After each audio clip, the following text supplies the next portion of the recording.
Bonjour à tous, j'espère que vous allez bien. Alors nous voilà fin mars, début avril, et c'est à cette période qu'on commence à avoir besoin de pas mal de terreau, soit pour faire les plantations à l'intérieur, pour faire les semis par exemple, soit à partir de la fin avril, quand on va commencer à mettre les plants en pleine terre, on va généralement un petit peu améliorer le sol de plantation avec un peu de terreau, pour avoir un sol un peu plus couscous, hein, j'ai l'habitude de parler de couscous, un sol un peu plus friable, un peu plus facile à travailler pour planter ces différents plants.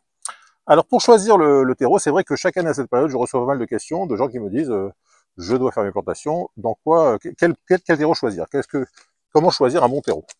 Pour le terreau, il y a deux écoles. Il y a ceux qui sont prêts à mettre une petite fortune dans 50 litres de terreau. Alors il y a des 50 litres de terreau, ça peut coûter jusqu'à 10, 12, 13 euros parfois.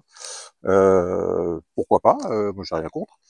Simplement, moi, quand je fais mon potager, initialement j'étais dans le monde de l'informatique, et dans l'informatique on avait coutume de parler du TCO, qui veut dire Total Cost of Ownership, c'est-à-dire le coût global de possession d'une chose. Alors en informatique, c'était les serveurs, les ordinateurs, les imprimantes, etc. Au potager, c'est combien mon kilo de tomates va m'avoir coûté une fois que j'aurai acheté des graines, acheté du terreau, mis de l'eau dedans, enfin tous les coûts globaux de cette culture. Au final, combien est-ce que mon kilo de tomates récolté m'aura coûté si j'intègre tous ces coûts. Et il se trouve que si on achète des graines très chères, si on achète du terreau très cher, si on met des tonnes d'eau, des mètres cubes d'eau, et qu'on achète plein d'accessoires, ben, il se trouve à la fin que nos récoltes, même si on a des belles récoltes, ben, elles se retrouvent à coûter très très cher parce qu'on aura mis on a fait plein de frais pendant toute la saison pour récolter ces tomates. Donc je cherche en permanence une façon d'optimiser pour moi et pour vous les coûts pour avoir de très bonnes tomates bio pour un coût raisonnable, et que la seule chose qu'on puisse amener, c'est le temps qu'on y passe, c'est déjà pas mal, et qu'on ait un minimum de frais annexes pour qu'au final on ait un coût de nos récoltes qui ne soient pas trop chers. Donc à la question quel terreau choisir, aujourd'hui je vais vous parler de deux solutions, voire deux solutions et demie, pour essayer d'améliorer ces plantations avec du bon terreau. Alors le meilleur terreau que j'ai trouvé, le meilleur rapport qualité-prix que j'ai trouvé, c'est un terreau qui se vend chez Aldi, un terreau universel, qui se vend 3,49 € les 50 litres.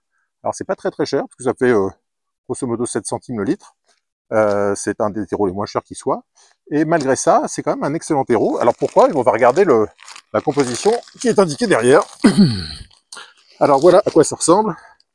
On nous dit que c'est donc un terreau universel avec engrais, que c'est un produit utilisable en agriculture bio et conforme au règlement européen en vigueur. Et l'intérêt de ce terreau, c'est qu'il est composé d'écorces d'arbres résineux et feuillus, de matières végétales compostées, de tourbe brune et d'engrais. Donc l'avantage, c'est que quand vous allez mettre ce terreau dans votre sol, la plante va bénéficier des engrais qui sont dedans. Alors au niveau des engrais organiques, donc c'est bien du bio, on a un NPK qui est à 6, 8, 15, ça veut dire qu'il y a un peu d'azote, pas mal de phosphore et encore plus de potasse. Et il se trouve que la potasse, c'est un des éléments les plus durs à apporter au sol quand on veut l'améliorer. C'est vrai que l'azote, c'est assez simple, on peut amener des restes de tonte, on met ces tontes, on les étale et ça fait de l'azote. On peut apporter de l'urine qui est très riche en azote. Donc l'azote, on la trouve assez facilement par ailleurs. Mais c'est vrai que le phosphore et la potasse, c'est plus compliqué.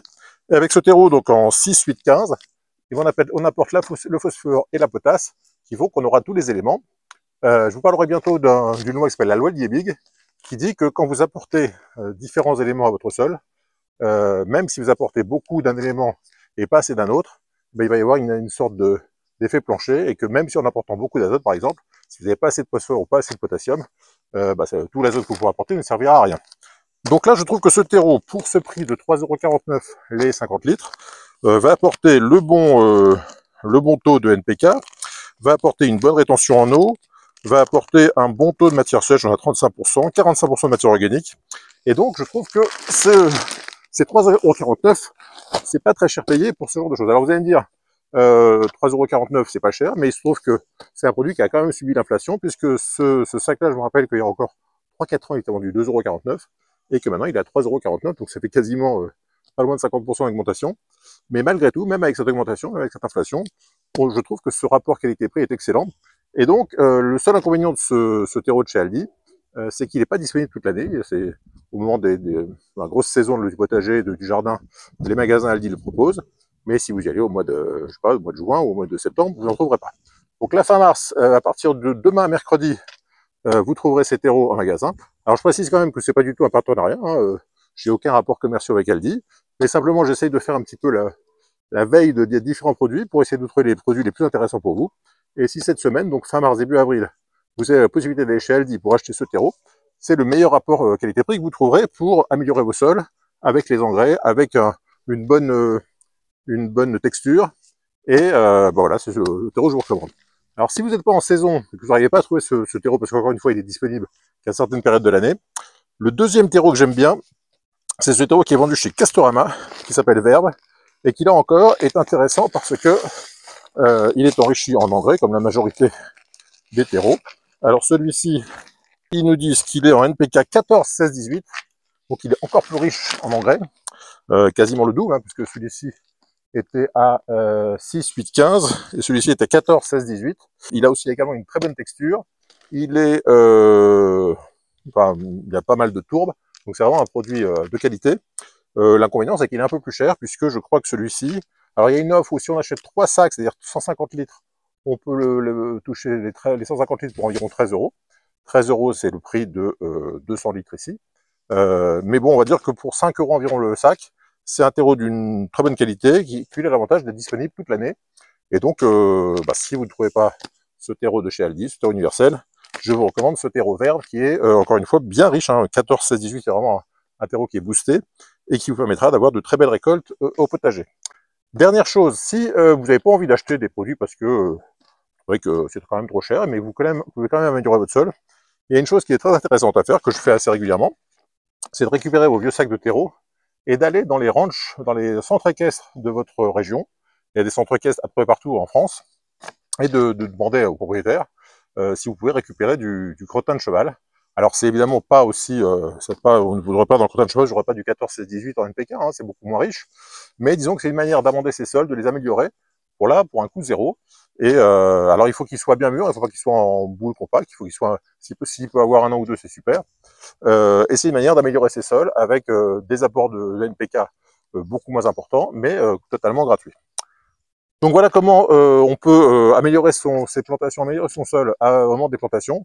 Alors encore une fois, je ne vous conseille pas de planter vos plants entièrement dans du terreau, mais simplement quand vous faites vos plantations, alors soit vous les faites en pot, et là vous pouvez mettre dans les pots, vous pouvez mettre entièrement du terreau. Si vous avez un terreau qui est un peu, parfois vous trouvez des petits bouts de bois, des choses comme ça, vous le tamisez. Et en tamisant, vous allez mettre tout ce qui est un peu épais au fond de votre plantation, au fond de votre pot, et tout ce qui est fin en surface pour que les racines puissent facilement se développer dans le terreau fin et que le bas qui est avec des plus gros bouts permette de bien drainer les pots, parce qu'évidemment tous les pots vous devez avoir des trous en dessous pour que l'eau s'évacue. Donc comme je vous disais, si vous faites des plantations uniquement dans les petits pots, pour faire des semis, des choses comme ça, uniquement du terreau, il n'y a pas de souci. En revanche, quand vous allez mettre ces pots, vous allez les transplanter des pots pour les mettre en pleine terre. Là, vous avez tout intérêt à faire un petit mélange entre votre terre de jardin et puis du terreau, c'est-à-dire que vous allez faire un trou, au fond du trou, mettre un petit peu de terreau, je ne sais pas, l'équivalent de au moins du pot que vous allez planter, vous mettez l'équivalent du pot juste de terreau, et vous mélangez un petit peu la terre de votre jardin avec le terreau pour essayer de fluidifier un petit peu, parce que parfois, je pense notamment aux gens qui ont des terres argileuses ou même des terres sableuses, si vous avez un contraste trop rapide entre le terreau de votre pot et puis votre terre de jardin qui est pas toujours terrible, ça va pas être top pour les racines, elles vont être très à l'aise dans le terreau que vous aurez mis au départ, et puis quand elles vont arriver dans votre sol un peu moyen, vont pas trop aimer la transition. Donc vous avez tout à fait intérêt à, autour de, on va dire, je sais pas, sur 10-20 cm autour du pot que vous allez mettre en terre, faire un mélange entre votre terre de jardin, votre terre franche comme on dit, et puis le terreau, pour avoir un petit mix, une petite transition douce. Et du coup, les racines, quand elles vont sortir du terreau qu'elles avaient dans le pot, elles vont retrouver encore un peu de terreau dans le mélange qui est entre la terre de jardin et le terreau, et elles pourront encore mieux se répandre et se diffuser dans le sol. Donc, plantation en pot, on peut mettre que du terreau, mais plantation en pleine terre, mélange de terreau et de pleine terre pour faire une transition douce. Et donc, ce genre de terreau, si vous avez besoin de le tamiser, ça passe très bien, et ça vous fait des plantations pour vraiment pas cher du tout. Voilà, si vous avez des meilleurs plans au niveau des plantations au niveau du terreau, si vous avez vous avez acheté un terreau qui est bien, qui a un bon rapport qualité-prix, n'hésitez pas à mettre en commentaire ce que vous avez acheté, où vous l'avez acheté, et ce que vous en pensez. Alors, il n'y a pas de souci par rapport aux marques, ne dites pas, j'ose pas dire, parce qu'on va pas dire, on n'est pas à la télé, on peut dire qu'on a acheté ça chez Casto, chez Leroy Merlin, chez Jardiland, chez qui vous voulez. Mettez-nous en commentaire ce que vous avez trouvé comme bonnes affaires, et comme ça permettra à chacun d'entre vous, en lisant les commentaires, de voir ce qui est le plus adapté. Mais en tout cas, si vous êtes fin mars, début avril, et que vous avez un magasin Aldi près de chez vous, je vous recommande vraiment ce terreau, qui pour moi est un des meilleurs du marché. Voilà, c'est tout pour aujourd'hui. Si vous avez aimé cette petite vidéo, n'hésitez pas à mettre un petit pouce bleu. Si vous avez des questions et des commentaires, comme je viens de vous le dire, c'est dans la section commentaires. Et puis on se retrouve très bientôt pour de nouvelles aventures. Bye bye!